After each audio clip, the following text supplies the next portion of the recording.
한의학을 가장 사랑하는 덧두돌 한가닥!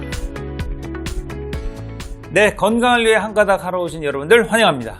최근에 이 장마철이 아니어도 기본적인 폭우도 막 오고 습하고 이렇게 안 좋은 시기에 형님들은 요즘 어떤 환자들 주로 보고 계세요? 아니 이럴 때 신경통 관절염 환자들이 부쩍 늘죠. 뚝뚝 늘죠? 네. 날씨가 습하면은 기본적으로 마음이 좀 우울해져요. 네, 와, 또 이 우울증 환자들도. 네, 생각도 많아지고 마음도 무거워지고 제가 그래서 여러분들을 위해서 이렇게 화려한 색상의 물리가 왔습니다. 좋아. 예, 예. 기운 받으세요. 짜잔. 하와이 다녀오신 것 같아. 그런데 확실히 옛날에 우리가 한의학 한 사람들은 이 계절에 맞게 처방을 했고 계절에 맞게 이제 어떤 우리가 치료를 했기 때문에 요럴 때가 이제 관절 섭이 많고 온도 높고 하기 때문에 체온 관리가 잘 안 돼서 오는 경우가 많고 이럴 때 피가 탁해져요. 그렇기 때문에 피해독 체온 상승에 신경을 많이 써야 되기 때문에 그런 치료는 한의학이 잘하기 때문에 한의원 오시면 도움이 많이 될 것 같습니다. 네, 그래서 오늘은 날씨가 굳으면 왜 무릎 통증들 특히 심해지는지 그리고 해결 방법 없는지 거기에 대한 건강한 수다를 나눠보도록 하겠습니다. 이런 얘기 아세요? 북유럽이나 러시아에서 온 서양인들이 네. 우리나라 겨울철이 자기 나라보다 더 춥다 그래요. 더 춥다. 또 동남아 사람들은 우리나라 여름이 더 덥다. 더 덥다 그래요. 이게 왜 그러냐면 겨울에는 우리나라가 바람이 세요. 겨울의 추위는 바람이 다합니다. 여름의 더위는 습기가 다해요. 그러니까 겨울엔 체감 온도가 뚝 떨어지는 거네, 실제 온도보다. 울란바토르인데 영하 30도, 40도 바람이 안 불기 때문에 견딜만 합니다. 근데 우리 영하 10도에 바람이 조금만 일어도 뼛속까지 시리는. 그래서 이 북유럽 러시아 사람들이 이 우리나라 이 추위에 못 견뎌 하거든요. 그래서 겨울에는 바람, 여름에는 습이 다 병을 만들어요. 계절적인 요소가 분명히 있는 거죠. 그렇죠. 그래서 우리 환자 중에도 네. 찬바람이 불면 하와이 가고 여름에 이제 습해지면 치앙마이 가고 이런 환자분들이 있어요. 그러니까 겨울에 찬바람, 여름에 습기를 없애면 이 사람들은 너무 건강하게 잘 삽니다. 이 습한 날씨잖아요. 이게 우리 몸에 그 습한 기운과 공명에서 이 몸을 무겁고 찌뿌둥하게 만들거든요. 맞아요. 이제 그렇기 때문에 관절통도 생길 수 있고 몸도 부을 수 있고요. 또 맞아요. 소화가 안 되거나 기운도 없다고 할 수가 있는데 우리가 그 스폰지를 봐도 이 물먹어 스폰지하고 뽀송뽀송한 스폰지가 있잖아요. 이 겉으로 보기엔 똑같지만 물먹어 스폰지는 왠지 무겁고 피곤하잖아요. 그래서 여름철에 우리가 습할 때는 우리 몸이 마치 이 물먹어 스폰지와 같이 되어 있기 때문에 이거를 꼭 짜줄 수 있는 그런 치료법이 반드시 필요합니다. 네. 덥고 후덥지만 이런 좀 전에 이제 이 습이라는 표현, 습한 환경을 얘기하셨는데 예전에 우리 할머니가 비가 오려는 했던 왜 아팠는지 이게 근거가 지금 밝혀져 있잖아요. 그렇지. 첫 번째가 우리가 기압이 저하됩니다. 이게 비가 오거나 흐린 날들은요, 외부에 이런 이 기압들이 낮아지는데 상대적으로 우리 몸에 특히 관절 내 압력은 상대적으로 높아지기 때문에 그래서 관절액이 좀 팽창하게 되고 이게 이제 신경을 압박하면서 통증 유발할 수 있거든요. 마치 풍선이 이게 부풀어서 공간을 꽉 차게 되는 이런 효과가 생긴다고 보면 되고요. 또 하나는 습도가 고습이죠. 습도가 높은 이런 환경이 되면 이 습한 기운들이 관절 주위 조직이나 침투하고 또 그다음에 수분도 정체시키고 그렇게 되면 관절을 둘러싼 근육, 인대 이런 것들이 붓고 뻣뻣해져서 통증이 또 심해질 수 있거든요. 좀 전에 얘기하셨죠. 물 먹은 솜, 스펀지 생각하시면 또 될 거고요. 또 하나는 이게 습하잖아요. 잠이 쾌적한 수면이 될 수가 없어요. 잠을 잘 못 자면 통증 센서가 또 예민해집니다. 그래서 같은 통증이 더 예민하게 느끼거든요. 이런 여러 원인들 때문에 진짜 습한 계절에 통증 자체가 많이 느끼게 되거든요. 맞아요. 습할 때 수분이 정체가 돼가지고 그런 문제가 많이 생기는데 실제로 이 정체된 수분만 잘 돌아갈 수 있게 해주는 순환시키면, 그죠? 처방만 써줘도 정말 좋아질 수 있거든요. 네. 그런 것들을 신경통약, 관절염약 먹고 치료하려고 하니까 안 되는 거예요. 그렇지. 무리가 오지. 원인이 그건데 그런 부분이 있다는 거죠. 우리가 가구나 문지방이 여름 장마철을 지내고 나면 습을 한껏 먹으면서 비틀어지고 부어올라서 끼익 삐걱서그런 소리 들리지 않습니까? 우리 관절도 우리 그렇게 몸도 똑같은 현상이 생깁니다. 그래서 이런 습하고 또 저기압의 상태에서는 이 순환 장애가 일어나기 때문에 결국 관절로 영양과 산소 공급도 잘 안 되죠. 그럼 노폐물 배출도 어려워지면서 그 속에 염증도 잘 심해지기 쉽고 이런 과정에서 이제 통증이 악화되고 만성 퇴행성 관절로 잘 진행될 수 있는 겁니다. 네. 섭도 같은 경우는 알다시피 섭은 관절의 치명적으로 안 좋아요. 풍은 이제 머리 쪽을 치기 때문에 중풍이 와서 어떤 뇌졸중이나 오지만은 한쪽은 뼈로 들어가서 큰 병이 모든 병이 생기는데 이제 특히 이제 섭 같은 경우는 순환이 안 되면서 특히 관절 질환은 아주 치명적인데 이제 안 되니까 이제 비증이라 그러죠. 이제 저릴 빗자. 저리다는 자체는 순환이 안 되니까 대표적인 섭사가 많아요. 그다음 장마철이 되게 되면 병이 아닌데 장마가 되면 누구나가 섭이 많아지면 섭이 많아지다 몸이 무겁고 몸이 무겁다는 건 순환이 안 되면서 약한 사람 통증이 생기고 붓는다든가 쑤시고 저리게 되기 때문에 이런 경우는 섭을 없애는 거는 열밖에 없어요. 따뜻하게 우리 조상들이 옛날에 보면은 삼계탕을 먹어라 따뜻하게 하려야 되는데 이열치열해야 되고 그다음에 섭을 제거한 거는 섭은 수기를 갖고 있어요. 수기 냉기를 띠고 있어요. 항상 그러니까 여름에 제일 나쁜 게 찬 거 먹는 거 제일 나쁜 게 어떤 습도가 많은 음식을 먹는 거 좀 건조한 걸 먹어줘야 됩니다. 그래야만이 몸이 순환이 되기 때문에 하여튼 섭을 이해하는 것이 여름을 이해하는 것이고 관절을 이해하는 것이고 인체를 이해하는 거기 때문에 참 섭에 대해서 많이 공부하면 좋을 것 같습니다. 그 방금 이제 비증 말씀하셨잖아요. 네. 이 절일 비자 쓰는 건데 특히 그 한의원에서는요, 이 비증, 이 습비 증상을 완화시키기 위해서 다양한 치료법을 이제 사용을 하고 있어요.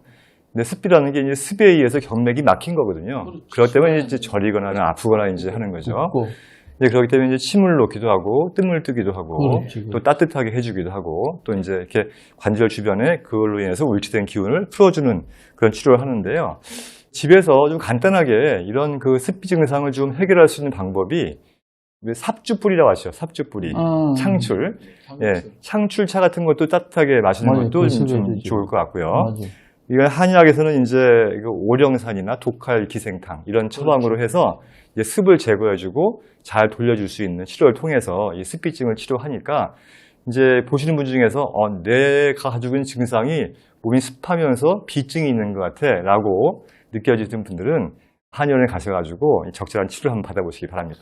이 습비 하니까 용어가 아마 우리 시청자분이 익숙하지 않아 좀 약간 헷갈릴 수도 있을 것 같은데 습비가 결국은 이제 저리고 아픈 거예요. 관절이나 우리 이 근육이나 인대들이 저리고 아픈데 왠지 약간 부어있고, 부어있고 무겁고, 저리고 이런 증상이 습이라는 성질을 가진 잘 붓고 이런 성질을 가진 원인들로 인해서 온 증상을 다 그냥 합쳐서 얘기한다. 이렇게 아마 이해를 하시고 들으시면 그 다음에 이제 여름이 되면은 에어컨 바람이라든가 많이 쐬게 되면 몸이 냉해지면은 만병이 와요. 그래서 여름에는 뜸이 아주 좋습니다. 따뜻한 어떤 우리가 뜸을 뜨게 되면은 일단 순환이 되고 거습이 되면서 통기가 되면서 순환이 되고 혈액순환이 좋아지면은 몸이 가벼워요. 그 다음에 또 보면은 이제 습이 많을 때는 또 하는 게 부항이 있잖아요, 부항.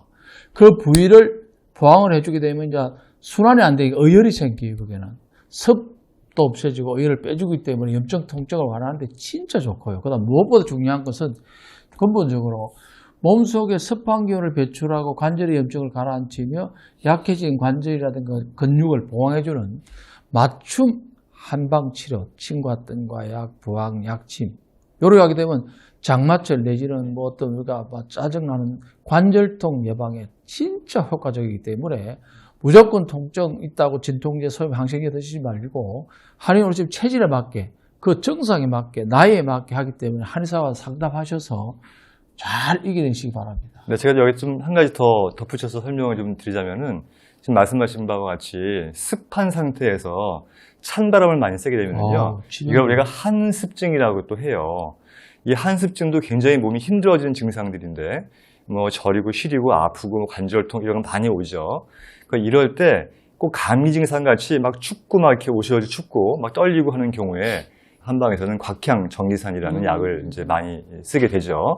그리고 이제 이 한습으로 인해서 소화가 안 되고 잘 체하고 이런 경우에는 이 평이산이라는 처방을 쓰고요. 또 한습으로 인해서 담이 잘 결리는 경우에는 속을 따뜻하게 해주면서 담을 쳐주는 이진탕을 쓰는데 저희가 이렇게 한 번씩 처방을 말씀을 드리는 이유는 그냥 이렇게 두리뭉실하게 이야기를 한다고 느끼시는 분들이 있는 것 같아요. 그래서 이러이러한 처방들이 이건 저희가 가장 기본적인 처방들이고요. 또 깊게 들어가면 정말 죽을 것 같은 더 좋은 처방들이 많이 진짜 많아요. 대기하고 있으니까 여러분들 증상이 있다면 오셔가지고 보다 근본적인 치료 한방에서 한번 해보시기 바랍니다. 맞아요. 네, 그래서 어쨌든 내가 저리고 아프다라고 하는 동일한 증상에도 이렇게 계절적인 원인도 따지고 그렇지. 그 사람의 개인적인 원인도 따지고 여러 가지 원인을 따져서 똑같은 통증이어도 그 원인에 맞춰 치료법을 달리한다가 오늘 지금 말씀드리고 있는 어떻게 보면 핵심이라고 볼 수 있는데요. 보통 우리가 이 계절적으로 이 습하고 이 더운 이때 보면 결국 관절 중에 무릎 아프다는 얘기 제일 많이 하시거든요. 그래서 또 그냥 가면 안 되잖아요, 저희가 또. 그래서 일상에서 이 무릎 통증을 좀 예방하거나 관리하는 팁도 드리면 좀 좋을 것 같은데요. 어떤 게 있을까요? 제일 좋은 게 있어요. 여름에는 맨발 걷기도 좋아요. 네. 그 다음에 더 좋은 거는 반신욕이에요. 반신욕. 네. 여름에 여기까지 다 들어가서 이게 빼내주면요. 잠도 잘 오고 습이 없어지면서 냉기가 없어지면서 그다음 몸이 진짜 가볍기 때문에 여름에 꼭 너무 뜨거운 물 말고 미지근한 물에 담가주면 진짜 좋기 때문에 반신욕을 합니다. 오늘 이런 얘기들의 원리를 정확하게 좀 아셔야 될 것 같아요. 왜냐면 잘 모르시면 아니 덥고 습해 죽겠는데 웬 뜸 불을 댄다고? 뜨거운 데 들어간다고 이렇게 얘기하실 수 있을 것 같거든요. 근데 그 원리를 오늘 앞에서 쭉 설명드렸으니까 그걸 이해하시면 될 것 같고요. 저는 제가 평소에 운동 쪽에 관심 많고 또 많은 환자들 또 이제 지도하고 있으니까 간단하게 저는 한번 방법을 좀 알려드리고 싶어요. 이 무릎 통증 환자들한테서 제가 제일 많이 강조하는 거는 현재 부어있는데 부어있어서 아프니까 결국을 안 쓰게 되고요. 안 쓰게 되니까 결국 근육이 줄게 돼서 그 다음에는 악순환이 되는 거예요. 체중 부하에 또 통증이 생기고 압력이 생기고 이래서 점점 나빠지는 경우가 많아서 저는 무릎 통증이다 그러면 가장 기본적으로 알려드리는 게 이 무릎의 이 대퇴사두근이라고 그러죠. 무릎의 이 펴는 동작에 관여한 이 근육을 강화시키는 게 가장 무릎 치료의 첫 번째입니다. 그래서 제가 한번 간단한 동작을 뭐 어렵지 않습니다. 동작을 보여드려 보면 의자 같은 데 어디 앉아서 중요한 거는 이 다리가 들리면 복부 쪽 운동으로 들어갑니다. 그래서 들리지 않게 딱 붙인 상태에서 그대로 발을 들어 올렸어요. 이렇게 딱 끝까지 올린 상태로 유지해서 한 5초를 세면 됩니다. 1초, 2초, 3초, 4초, 5초 하고 내리고 중요한 건 내리자마자 다시 바로 올라가야 돼요. 둘 이렇게 그러니까 위에서 쉰다고 생각하시면 되고요. 여기서 차이점은 또 뭐냐면 발 모양을 잘 보시면 발을 지금 젖히는 분들이 대부분 젖히게 돼요. 젖히면 또 이게 달라져요. 발을 힘 완전히 빼고 무릎의 위에 대퇴사두근만 이용해서 무릎 위만 뻐근해야 돼요. 질문. 그 허벅지가 의자에 닿는 게 좋아요? 뜨는 게 좋아요? 뜨면 안 됩니다. 아. 이게 뜨면 제가 아까 말씀드렸듯이 복부 쪽 운동이 같이 갑니다. 그래서 붙인 상태에서 밑에서부터 발 모양 보시면 그렇죠. 힘 안 주고 딱 힘 뺀 상태에서 여기만 좀 힘 준 상태. 이게 5초. 좀 잘하시는 분들은 이제 10초씩 유지하고 내렸다가 내리자마자 둘. 5초 세고 내리고 또 셋.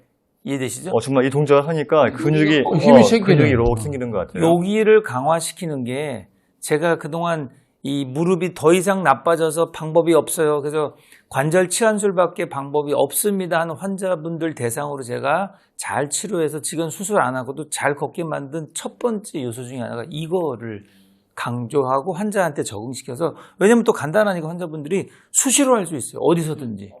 네, 그래서 많이 이걸 강조합니다. 무릎 약한 사람은 많이 걷기에도 힘들고 못 걷죠. 오르막도 못 오르고 못하죠. 그런데 그런 사람들을 아쿠아에서 걷기 하잖아요. 그런데 그건 또 번거로워요. 번거롭죠. 이거는 앉아서 얼마든지 자전거 타기보다 더 좋은 것 네, 같아요. 어딘가 쉬고 의자에 앉아서도 할 수 있어요. 네. 제가 이걸 통해서 잘 못 걷던 분들까지 서서히 늘려서 결과적으로는 이제 수술 없이 진통제 안 쓰고도 걷게 만드는 직장에서는 운동입니다. 일하면서 할 수 있겠네. 이렇게 혼자서 이렇게, 이제. 그죠? 일하면서 이렇게. 그리고 하나만 더 말씀드리면 얘기한 김에 요게 이제 1단계고요. 요게 좀 된다 싶은 분들은 왜 의자가 있잖아요. 우리 맨날 제일 강조하는 운동 중에 하나가 스쿼트를 얘기하는데 스쿼트는 좋은 운동이지만 어려운 운동이에요. 특히 무릎 아프고 연세 있는 분들이 중심 못 잡니다. 그래서 보통은 의자를 잡고서 스쿼트도 끝까지 갈 필요 없어요. 본인의 무릎 상태에 맞게 제일 가벼운 분들은 1단계. 오케이. 여기에서 맞아. 5초 똑같습니다. 무리하면 안 돼. 잡고 뭐든지. 그럼 쓰고. 그렇지. 할 만큼. 네. 서서히. 요 단계에서 이게 좀 힘이 생기면 두 번째 단계는 조금 더 내려가서 5초 똑같습니다. 그렇죠. 5초 동안 버티고 있는 버티는 게 게 중요한 거죠. 중요하죠. 쓰고 또 내리고 좋네. 더 좋아지면 좀 더 내려가는 거예요. 그래서 점차적으로 해서 90도까지 가면 이 의자가 있으면 어렵지 않습니다. 그래서 그런 걸 활용해서 하시면 무릎을 평소에 강화시킬 수 있는 아마 좋은 운동이라고 생각합니다. 자, 사실 이런 무릎 통증 및 여러 통증들에는요, 온찜질과 또 냉찜질 팩들을 적절하게 잘 활용해도 좋은데요. 이런 관련 내용들은요, 저희가 다음 시간에 더 자세하게 말씀드리도록 하고요. 자, 마지막 우리 박 원장님께서 한번 진맥해 주시죠. 네, 사실 우리나라 사람들은 한 나이 50 넘어가면 관절통이 생긴다는 걸 너무 당연하게 생각합니다. 네. 근데 사실 전 세계적으로 보면 우리나라만큼 관절통이 흔한 나라가 드뭅니다. 특히 건조하고 따뜻한 이런 하와이 같은 날씨에서는 거의 관절통이 없어요. 맞아. 우리가 습이 많다는 것은 뭐가 부패하고 썩는 것이고 또 발효가 잘 되는 장점도 있습니다. 그래서 우리나라 음식이 발효 음식이 발달한 것은 여름에 습기가 많은 그 장점 중에 하나인데 이게 관절통에는 너무나 안 좋은 최악의 원인이 되기 때문에 습 관리를 잘해서 여름철 관절 건강을 잘 이겨내시기 바랍니다.